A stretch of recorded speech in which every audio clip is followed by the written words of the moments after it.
speaking through the generation you inspired. That's Kevin Osido, the Executive Director at the County Governance Watch. And given that, Alex, we have to live with this problem, that is the consequences that accompany presidential elections that are costly and beyond that consequential, given the uncertainty that engulfs the country in the aftermath of every electoral cycle. How will the devolution of more resources to the devolved units diffuse the tension, take the tension away from the focus on the national or at the center? Ideally, what was supposed to have been the case as envisioned by Katiba, to devolve power and resources to the counties so that all this is in close proximity of the people. Is that the pathway now we have to take? Ayub, to most Kenyans, when a political leader from your community or ethnic belonging wins an election, it's as if they have won a lottery. You'd hear members of his or her community saying that now it's our turn to eat, it's our turn to enjoy, it's our turn to have a bigger cake than community X, community Z. And this premium that we have continued to place at the presidential level, at the national level, continues to destroy this country, continues to raise emotions, and that's why we are 2 years away from an election. But if you are a visitor, you would think that probably in the next month, Kenya is going to go for general elections. And I think in the foresight that Baba had, that's why he came up with devolution. And if you look at the Azimio manifesto, it was quite explicit on the recommendations that we had for devolution, that we were going to raise it from 15% to actually 30%, ensure that that shared revenue, not more than 70% is going to remain in Nairobi. Can we take more than 30% to mashinani?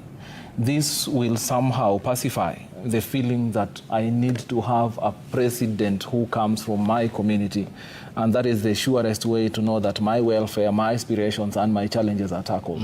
If we have more resources back there in mashinani, if we have more resources back there in the counties, then we would have them implement even the functions that have been devolved in our constitution in Schedule 4, I believe, Kidi, to ensure that they are proximate, we have quality, and we have accessible services at the local level. If the normal man knows that Governor X, if my governor is Governor X and he has this kind of resources, then he can be able to tackle most of the problems that I have in mashinani, as opposed to for them looking at who is the president of this country.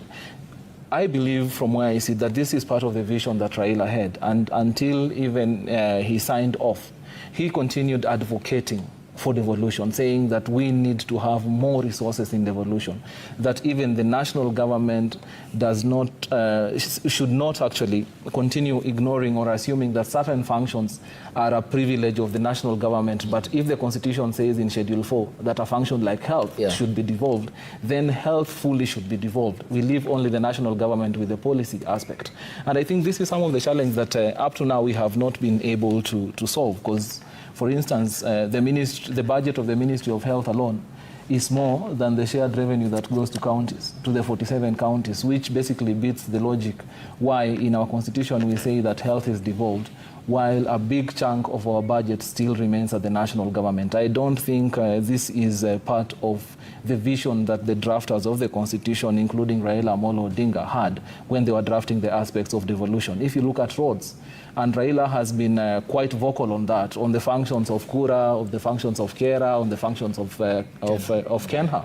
He has been indicating that rather than giving this money again to members of parliament, this money should actually go, should not remain at the national government, but should go to county governments, because we know the way I had indicated earlier, that some counties, I think it was Mandera, it never had a single kilometer of tarmac road.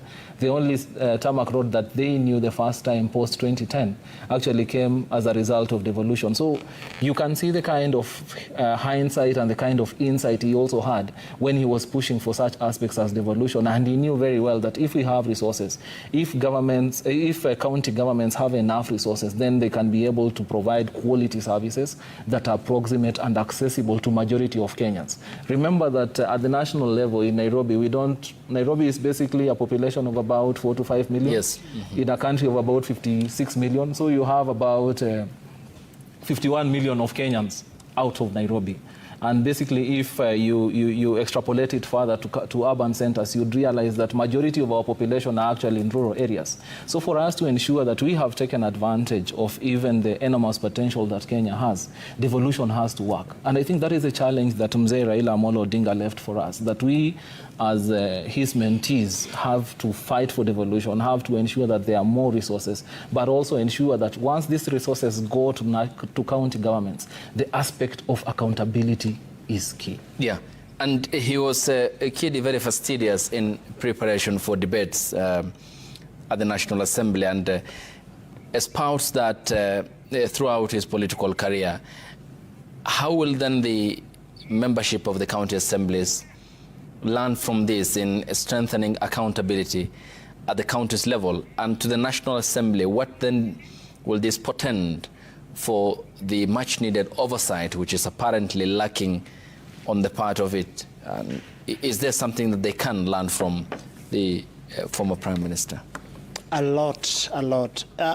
We were the kids who were coming of age during the life of the 10th Parliament. Yeah. And one thing about the 10th Parliament is that Speaker Marende attempted to increase transparency by having the media in the House. And so some of us at a young age followed some of those debates. And on Wednesday, there was the Prime Minister's question time. And the Prime Minister would respond to an array of issues across government. One thing first we learned from Raila then as young kids was the value of intellectual curiosity. He made us want to read more, he made us want to learn more, he made us want to have our facts on our fingertips. And as Raila Odinga goes, I would say at personal level, Raila Odinga inspired me to consume the thinking of other people through writing. Especially by the time when he visited what was the name of the former Mungiki leader, Maina Njenda. Yes. And took to him the 48 Laws of Power and the other book by Mandela, Long Walk to Freedom. I mean, that is what an intellectual powerhouse Raila was. So that reflected in his debates in Parliament. And you realize that even when towards the run-up to 2013, when members of the Grand Coalition or hitherto members of the Grand Coalition attempted to challenge him by being politically mischievous in the House on what could be the date on which the 2013 general elections would be held. If you find that clip, you see Raila, the intellectual powerhouse, in how he manages to give both politically correct answers without betraying what he believes in. So I think one thing our members of the County Assembly and the National Assembly will learn from this great African statesman is the value to prepare for the work ahead of you. Do it with diligence. Make sure that you do your best so that when your time comes, people would say, here lived a man. Thank you. Yeah, and it was the hour, cometh the hour, and cometh the man. In 1945 came Raila Odinga. Just a summary of the day's events is what you are seeing on your screens at the moment. The live pictures of the Kenyan delegation who touched down this morning early in India, and they were received by Winnie Odinga and the other members of the Odinga family who are there to bring back the body of the former Prime Minister. That included the delegation which was headed by the Prime Cabinet Secretary and also made up by others, including the Nairobi County Governor, Johnson Sakaja, CS Ali Hassan Joho, and the other leaders who were airborne for cumulatively about 17 hours before they jetted back to Kenya with the aircraft that had carried the body of the former Prime Minister. This was